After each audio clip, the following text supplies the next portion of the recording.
Halo, Ria di sini. Selamat datang di channel Agen Kaset.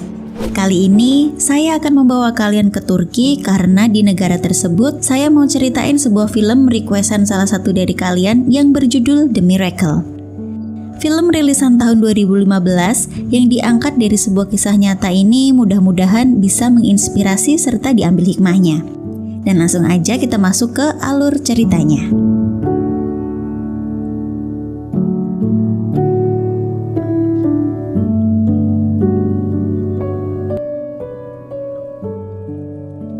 Cerita dimulai dari seorang pria bernama Mahir.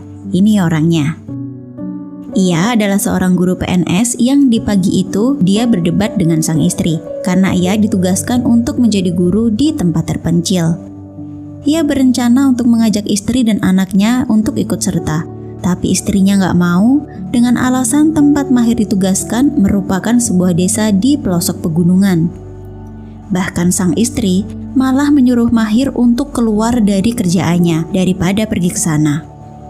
Tapi Mahir adalah guru PNS yang penuh dedikasi. Ia tetap bersikeras akan pergi memenuhi tugas negara walaupun sang istri nggak mau ikut dengannya. Singkat waktu, Mahir pun berangkat. Ia berpisah dengan anak istri serta keluarganya. Mahir berangkat menggunakan kereta, kemudian melanjutkan perjalanan menggunakan bis melewati daerah pegunungan yang tandus. Setelah berjam-jam perjalanan, kemudian ia sampai di pemberhentian terakhir. Di situ ia kaget karena sejauh mata memandang cuman pegunungan dengan tanah yang gersang. Hal ini diperparah dengan tidak adanya akses jalan dan listrik, sehingga Mahir harus melanjutkan perjalanan dengan berjalan kaki melewati pegunungan. Dengan mendaki gunung, melewati lembah, kemudian mendaki gunung lagi, dan Mahir pun sampai di sebuah tempat. Kedatangan Mahir langsung disadari oleh penduduk setempat. Sebagai orang asing yang baru pertama kali datang di tempat itu, ia pun langsung disambut dengan puluhan moncong senjata.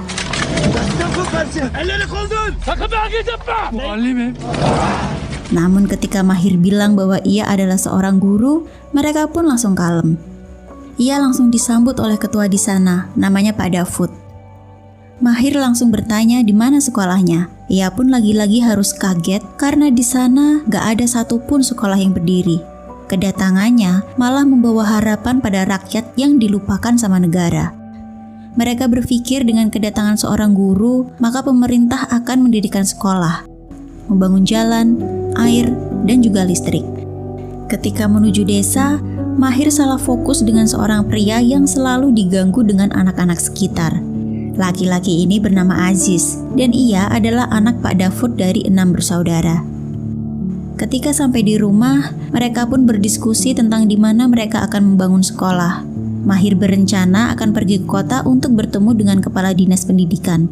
Tapi menurut Pak Davud, untuk mengirimkan seorang guru saja, mereka butuh 30 tahun, apalagi membangun sebuah sekolah.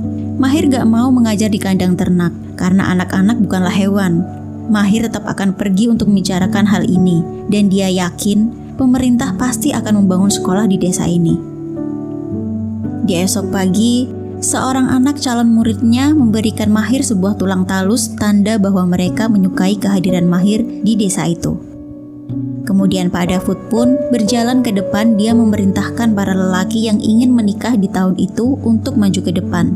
Lalu majulah 2 anak dari Pak Davud. Kemudian ditanyalah siapa yang lebih tua di antara mereka semua. Karena mendengar hal itu, Aziz yang paling tua dari mereka pun maju ke depan. Aziz memang berbeda. Sejak kecil, dia nggak bisa berbicara. Tangan dan kakinya pun kaku seperti itu, hingga dia kesulitan untuk berjalan. Pak Davud pun kemudian menyambut Aziz dengan hangat. Tapi dia berkata pada istrinya yang bernama Hazar untuk mencarikan seorang gadis untuk Jalal adiknya Aziz. Mendengarkan hal itu, Aziz pun sedih.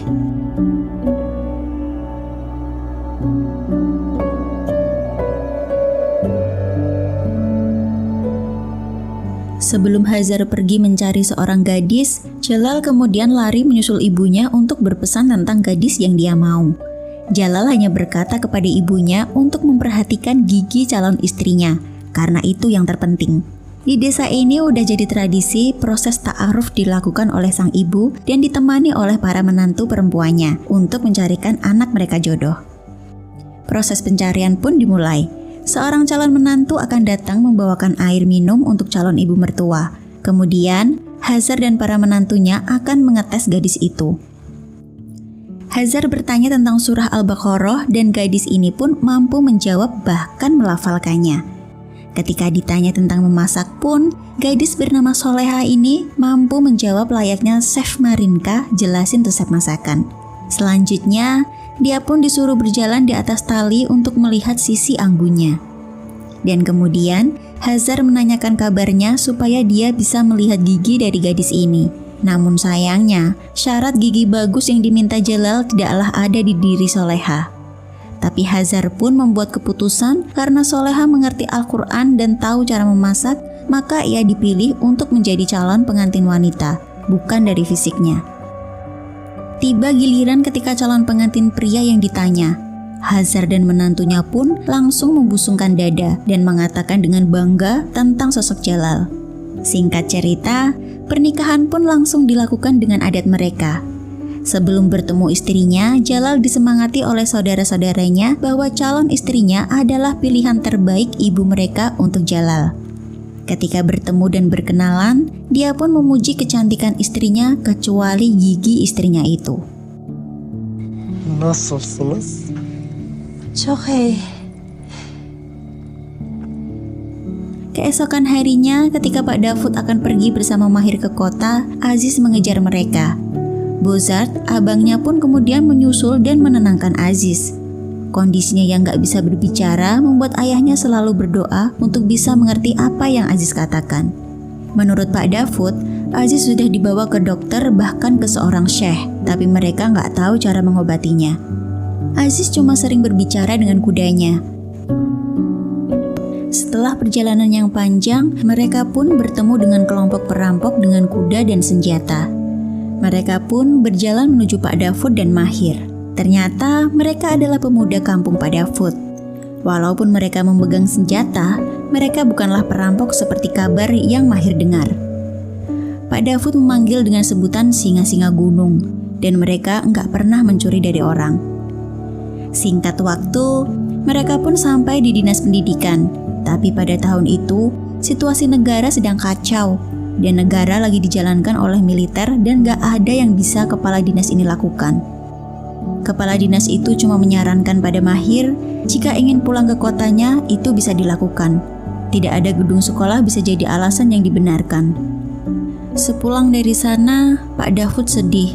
Bagaimana nasib anak-anak di desanya yang udah berharap akan mendapatkan pendidikan. Mahir gak bisa berkata apa-apa lagi karena ini semua memang di luar kehendaknya.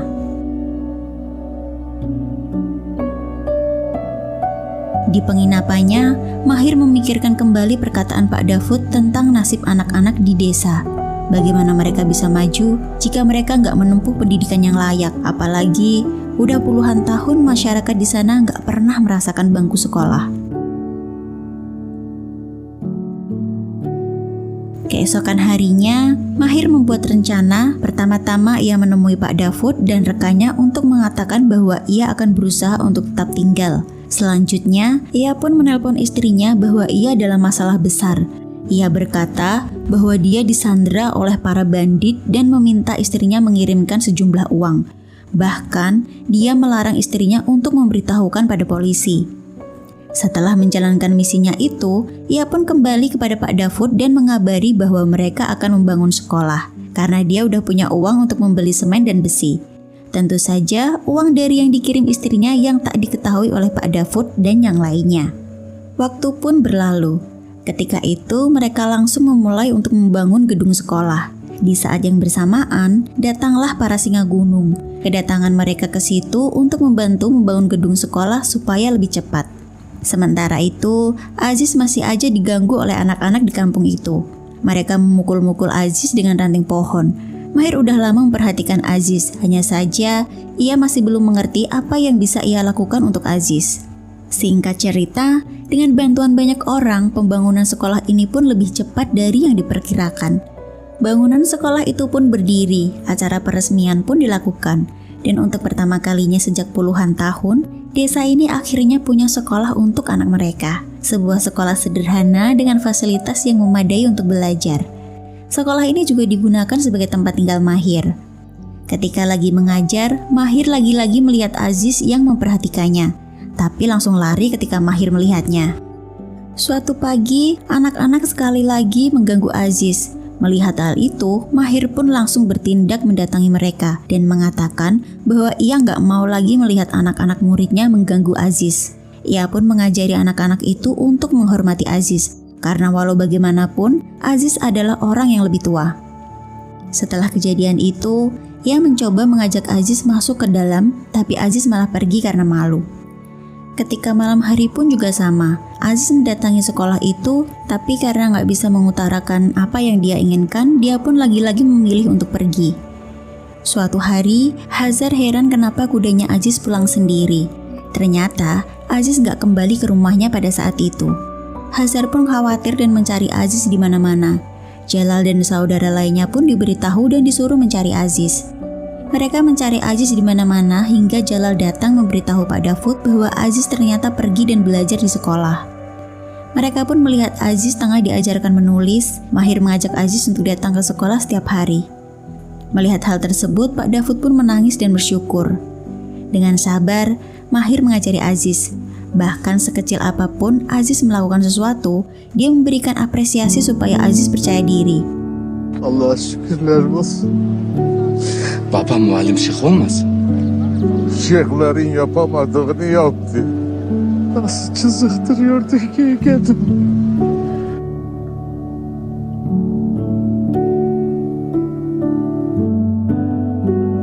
Ketika diantar pulang, Aziz pun disambut dengan tepuk tangan oleh para saudaranya.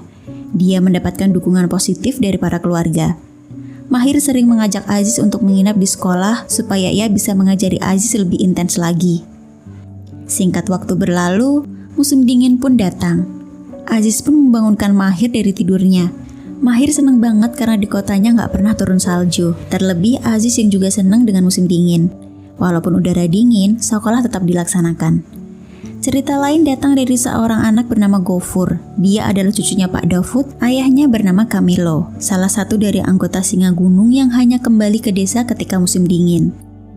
Camilo adalah anak tertua Pak Dafud. Dia terpaksa membunuh seseorang yang menzolimi Pak Dafud di depan umum. Karena hal tersebut, terpaksa ia meninggalkan anak dan istrinya untuk bersembunyi di gunung. Pak Dafud pun kemudian langsung membawanya melihat Gofur yang udah bersekolah.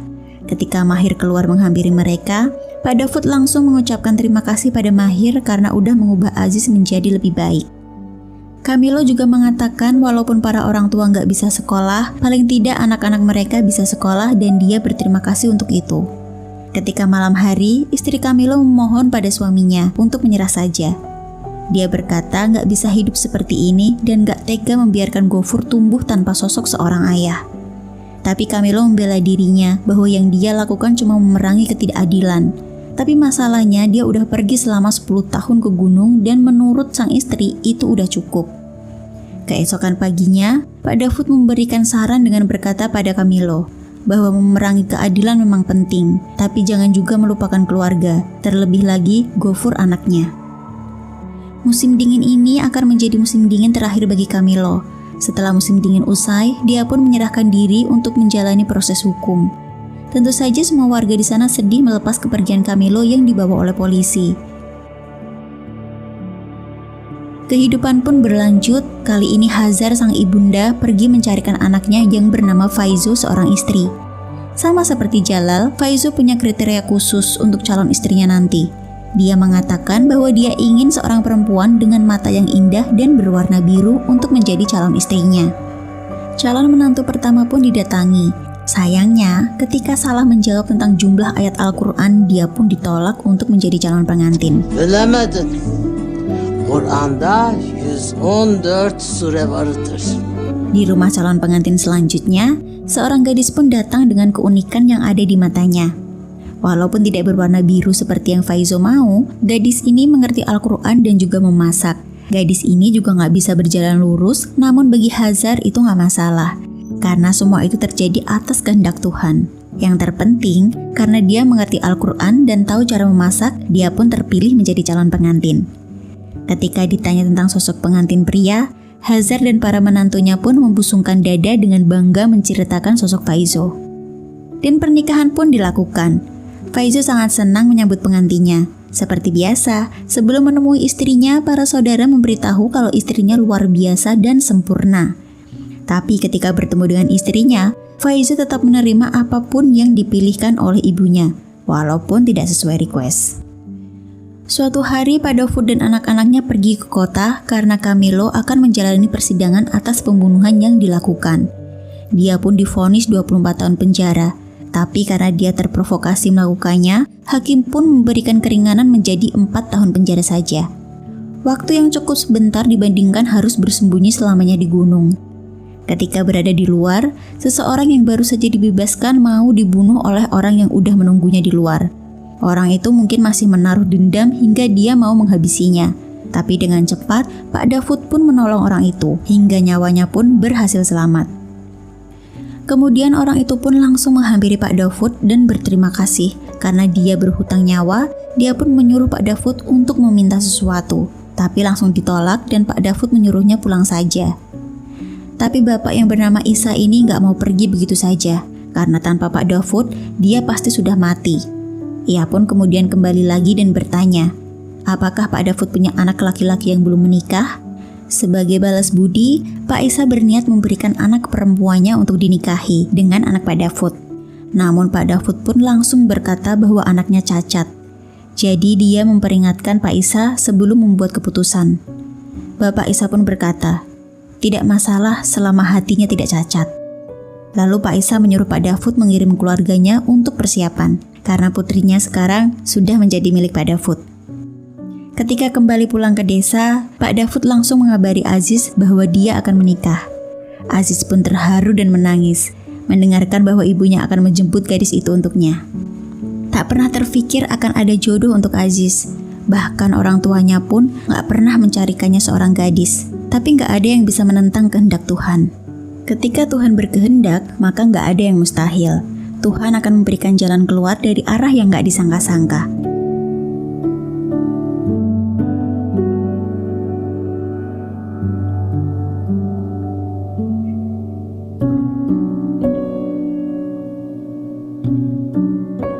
Tidak seperti yang sudah-sudah, kedatangan Hazar dan para menantunya bukan untuk mengetes calon pengantinnya. Karena kedua belah pihak sudah sepakat, maka kedatangan ini hanya untuk perkenalan.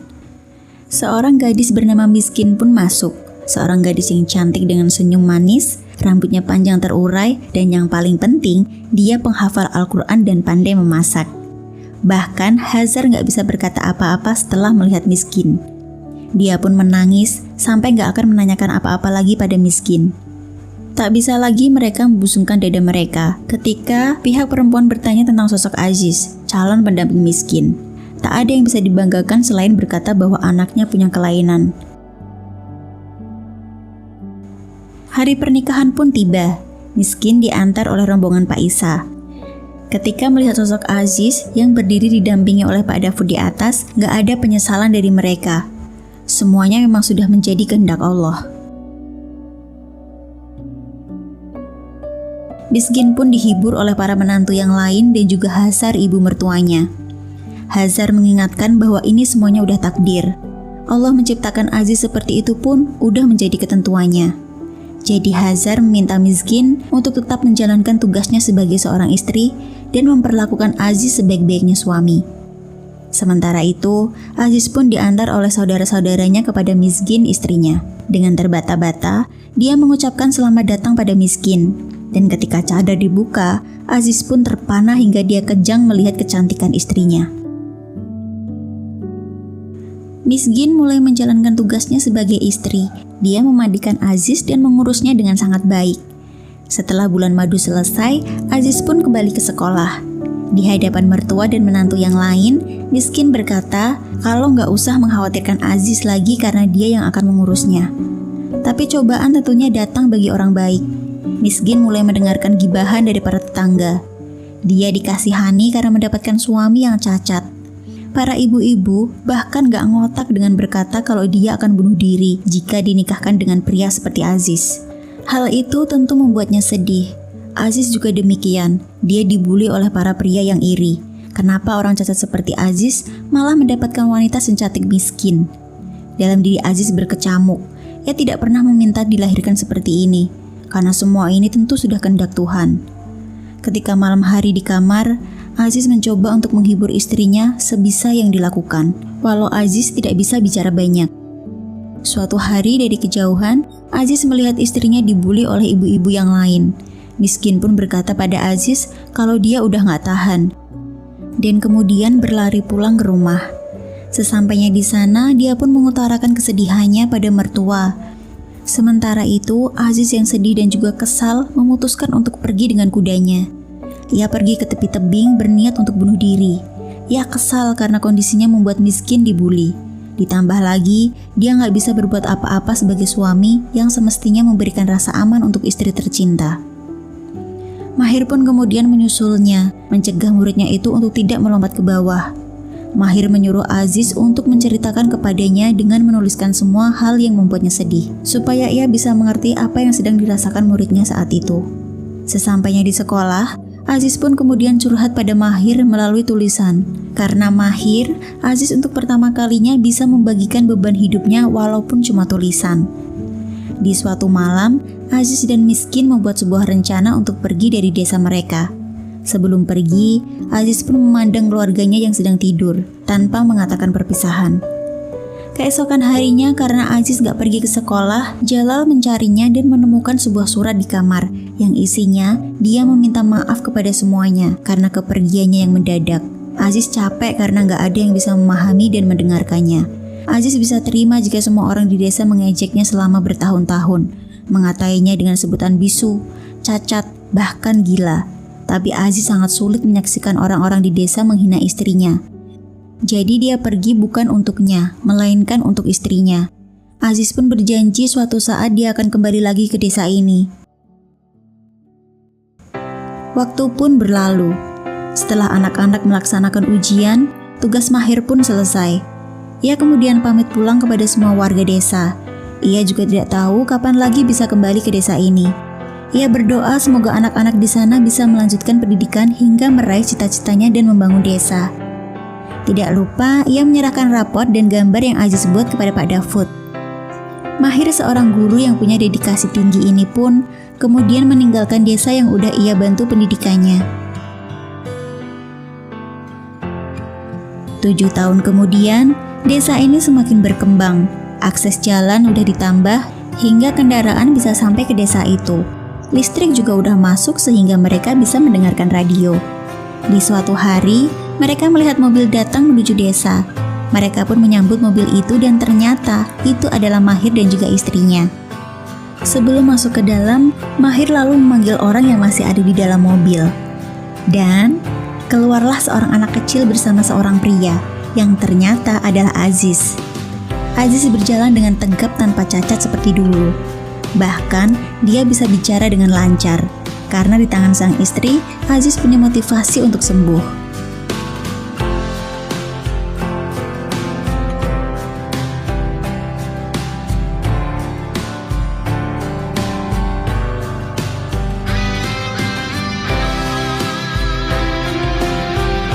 Saat ini Aziz dan istrinya hidup bahagia di Istanbul, Turki, dengan 3 anak dan cucu-cucunya. Film ini mengajarkan apa yang dilakukan Mahir dengan pendidikan di desa tertinggal ketika dia ditugaskan di sana. Apa yang Pak Dafud dan istrinya ajarkan kepada anak-anaknya. Apa yang dilakukan Miskin dengan keikhlasan dan keteguhan hatinya menerima Aziz apa adanya, sehingga Aziz bisa berubah dan sembuh kembali normal seperti pada umumnya.